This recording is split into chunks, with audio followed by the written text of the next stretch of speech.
हाँ, नमस्कार दोस्तों। मॉक ड्रिल होने वाली है 7 मई 2025 को भारत सरकार ने मॉक ड्रिल की घोषणा की है। मॉक ड्रिल क्या होता है, किस स्थिति में होता है, क्यों होता है, कब होता है, कैसे होता है, हम इसके बारे में जानकारी लेंगे। तो मॉक ड्रिल जब दो देशों में लड़ाई होती है, जब देशों में लड़ाई होती है तो वो अपने नागरिकों की जो आम जनता है उसकी सुरक्षा करने के लिए मॉक ड्रिल की ट्रेनिंग देती है। मतलब कि वो अपने आप को कैसे बचाए, किस स्थिति में क्या करे। जब आक्रमण कोई देश कर रहा है तो उस स्थिति में वो अपने आप को किस प्रकार से सुरक्षित रख सकते, वो उसमें बताया जाता है। तो भारत सरकार ने आज घोषणा की है कि 7 मई 2025 को मॉक ड्रिल होने वाली है। यानी उसमें जनता को, नागरिक को सिखाया जाएगा कि आप जब आक्रमण होगा, हवाई हमला होगा, हवाई फायरिंग होगी, तो उसमें किस प्रकार से अपने आप को बचाना है और अपने आप को सुरक्षित रखना है।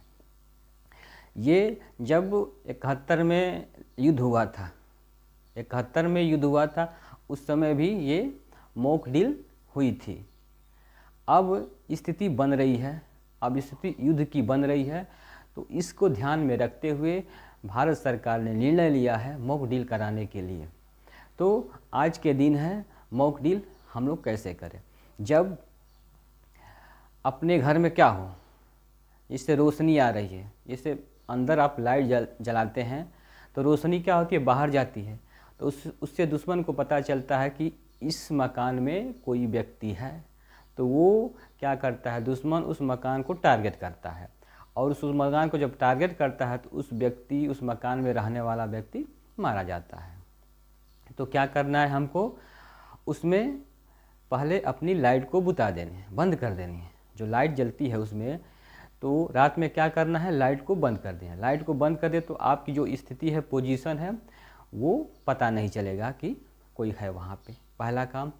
और एक होता है सायरन, जब बजता है उसमें सायरन बजाया जाता है। तो सायरन में होता है अपने आप को सुरक्षित रखना, यानी बचाना, दुश्मन की नज़र से अपने आप को बचाने की स्थिति होती है। तो हम दुश्मन को किस प्रकार से नज़र ना आए, किस प्रकार से बचाएं, ये सब मॉक ड्रिल में सिखाया जाता है।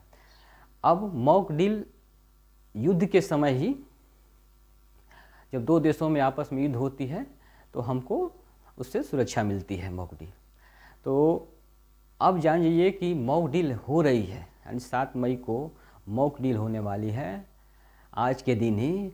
तो मॉक ड्रिल का मतलब होता है कि युद्ध लगने वाला है, युद्ध लगने वाला है भारत और पाकिस्तान के बीच। भारत और पाकिस्तान दो देश हैं, दोनों में तनाव की स्थिति बनी हुई है। तनाव की स्थिति क्यों बनी हुई है, जो पहलगाम गांव है उसमें आतंकी हमले हुए थे और उसमें 27 लोग मारे गए थे, और 27 लोग इंडिया के मारे गए थे। और इसलिए सरकार क्या है, नाराज़ है और जवाब देने के लिए तैयार है। तो इस स्थिति में कि अगर फायरिंग हो, हवाई हमला हो, पाकिस्तान हवाई फायरिंग करे, हमला करे, तो नागरिकों को किस प्रकार से सुरक्षित बचाया जा सकता है, इस उद्देश्य को ध्यान में रखते हुए मॉक ड्रिल की तैयारी की जा रही है। और इसमें यूपी के हर स्टेट में मॉक ड्रिल होने वाली है, और जितने भी स्टेट हैं वहाँ पर भी होगी, लेकिन यूपी, खासकर यूपी के हर स्टेट में मॉक ड्रिल, योगी सरकार ने निर्णय लिया है कि मॉक ड्रिल होगी और अपने नागरिकों को सुरक्षित बचाया जाएगा। यानी स्थिति ये साफ है कि मॉक ड्रिल हो रहा है, यानी स्थिति ये है कि लड़ाई लगने वाली है। अब लड़ाई लगने वाली है, इसकी घोषणा तो औपचारिक घोषणा नहीं हुई है, लेकिन तैयारी, भारत सरकार इसकी तैयारी कर रहा है। कभी भी हो सकती है, कभी भी छिड़ सकती है, युद्ध की स्थिति बनी हुई है। और जो बॉर्डर पे तनाव है, जिसमें लोग मारे गए थे, हम इंडिया के नागरिक मारे गए थे, तो ये कहाँ के नागरिक थे, वो आतंकवादी कहाँ थे, वो आतंकवादी पाकिस्तान से आए और पहलगाम में वारदात को अंजाम दिया, उसमें 27 लोग मारे और वो फिर वापस चले गए, पाकिस्तान चले गए। तो इसको ध्यान में रखते हुए भारत सरकार बदला लेने के लिए उस स्थिति में है कि वहाँ के जो आतंकवाद है उसको जड़ से ख़त्म करना है, और इस स्थिति में वो मॉक डील करा रही है अपने नागरिकों को बचाने के लिए। ये तो साफ हो गया कि युद्ध लगने वाली है, लेकिन युद्ध लगेगी तो इसमें और नुकसान कितना होगा, ये बात अभी जानना बाकी है। आप लोगों ने देखा कि जो यूक्रेन का युद्ध हुआ है, अभी चल रहा है, कितना दिन हो गया, अभी स्टार्ट ही है युद्ध। रसिया और यूक्रेन का जो युद्ध हो रहा है, ईरान का युद्ध था, और भी वर्ल्ड में युद्ध हो रहे हैं। वो युद्ध, इसका मतलब ये नहीं है कि युद्ध अगर शुरू होगा तो ख़त्म हो जाएगा। युद्ध कब तक चलेगा, कहाँ तक बर्बाद करेगा, किसको बर्बाद करेगा, देश की स्थिति क्या करेगा, देश की स्थिति कितनी नाजुक हो जाएगी, अब युद्ध के बाद ही पता चलेगा। क्योंकि जिस देश में युद्ध लगती है वहाँ की जो कंडीशन होती है, फाइनेंशियल कंडीशन होती है, वहाँ का जो स्ट्रक्चर होता है वहाँ पे, तो ये सब बर्बाद हो जाता है। वहाँ की जो डेवलपमेंट होता है वो जो रुक जाता है, विकास होता है वो ठप पड़ जाता है। तो इतना कहना कि युद्ध होगा इतना आसान भी नहीं है, क्योंकि युद्ध होगा तो बर्बादी होगी, दोनों तरफ से बर्बादी होगी, एक तरफ से नहीं बर्बादी होगी। क्योंकि जो पाकिस्तान है वो भी परमाणु संपन्न है, उसके बाद पास भी हथियार हैं, परमाणु बम है। भारत के पास भी क्या है, परमाणु बम है, परमाणु बम से सज्जित है भारत भी और पाकिस्तान भी है। तो जब युद्ध होगा तो कहाँ तक, किस हद तक होगा, ये कहना संभव नहीं है। इसमें विनाश से छोड़कर, विनाश के अलावा इसमें कुछ नहीं मिलने वाला है, क्योंकि दोनों देश हार नहीं मानेंगे और दोनों देश के पास हथियार है, दोनों देश के पास अपने अपने मित्र हैं। पाकिस्तान के पास चीन है, पाकिस्तान जो चीन से मदद लेगा, यानी चीन पाकिस्तान का मदद करेगा। मान लीजिए कि रसिया हमारा कर सकता है, क्योंकि रसिया मित्र है, तो वो हमारा करेगा। फिर ऐसे ही कई देश हैं, ईरान, इराक देश हैं, पाकिस्तान की मदद करेंगे। तुर्की से सुन रहे हैं कि तुर्की से पाकिस्तान ने कुछ हथियार मंगाए हैं। तो इसमें क्या होगा कि जो देश लड़ने वाले हैं उनकी स्थिति खराब ही खराब होगी, और जो दोस्त सहयोग करने वाले हैं उनकी भी स्थिति खराब होगी, क्योंकि दो गुट में बंट जाएगा। कोई देश भारत की तरफ होगा, कोई देश पाकिस्तान की तरफ होगा, कोई हमारा सहायता करेगा तो कोई को पाकिस्तान का करेगा।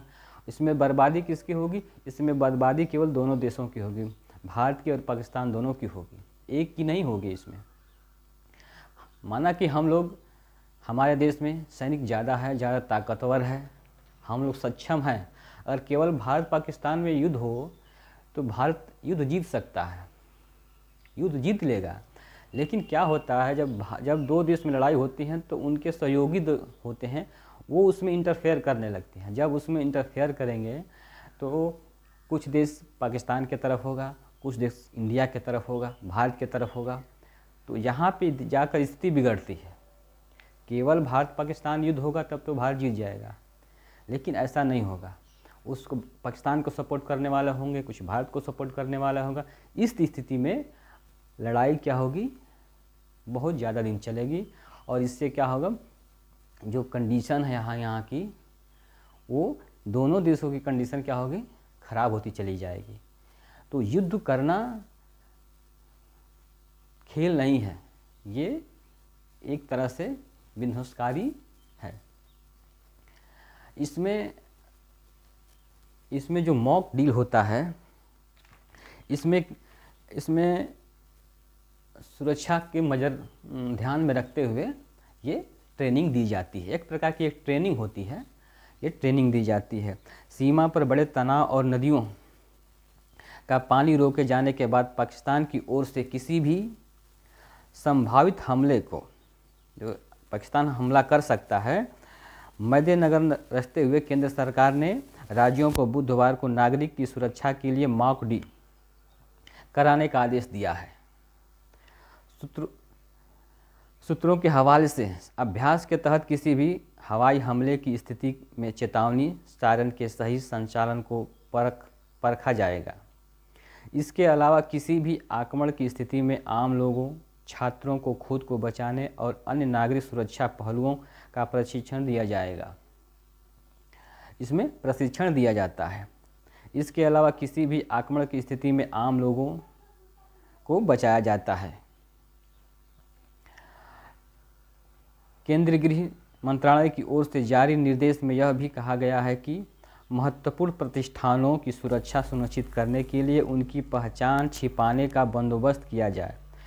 ऐसा इसलिए किया जाता है ताकि दुश्मन के विमान महत्वपूर्ण फैक्ट्रियों प्रतिष्ठानों को दूर से निशाना न बना सके।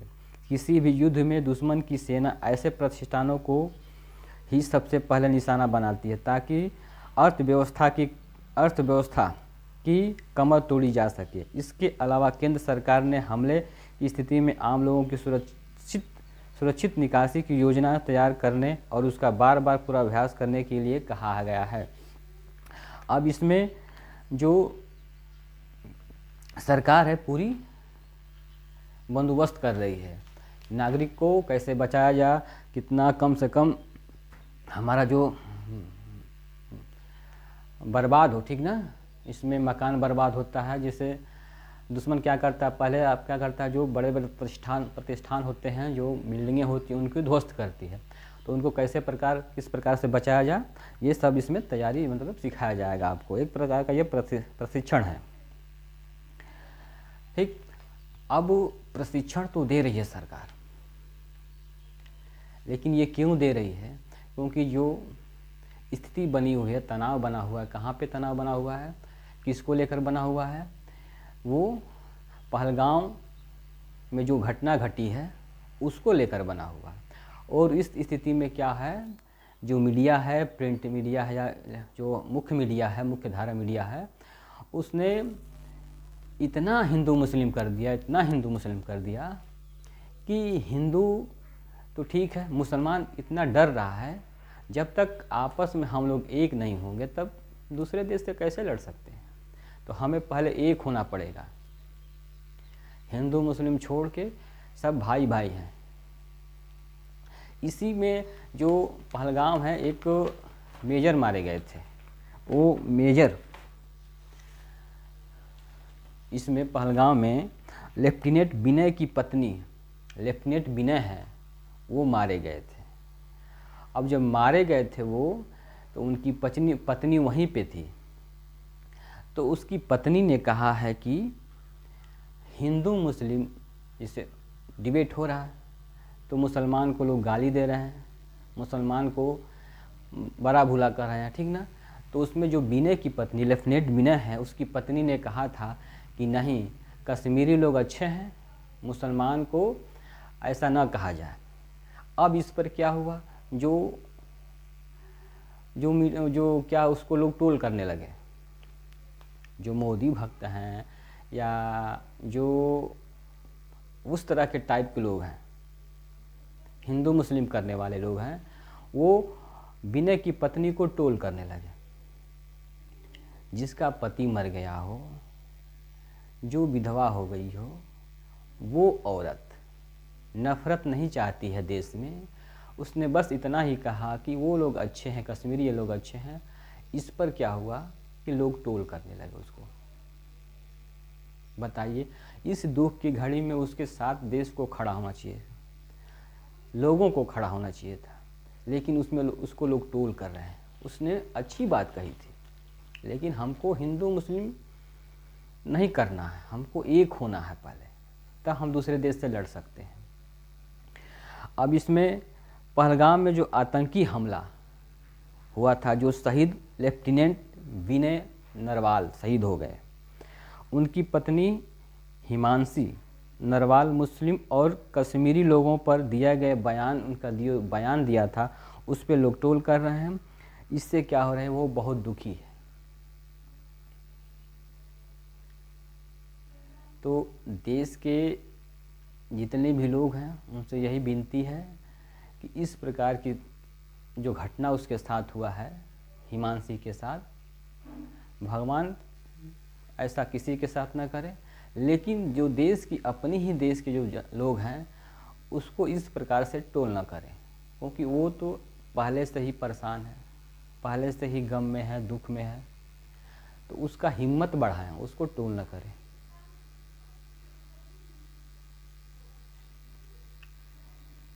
धन्यवाद। वीडियो को ज़्यादा से ज़्यादा शेयर करिए।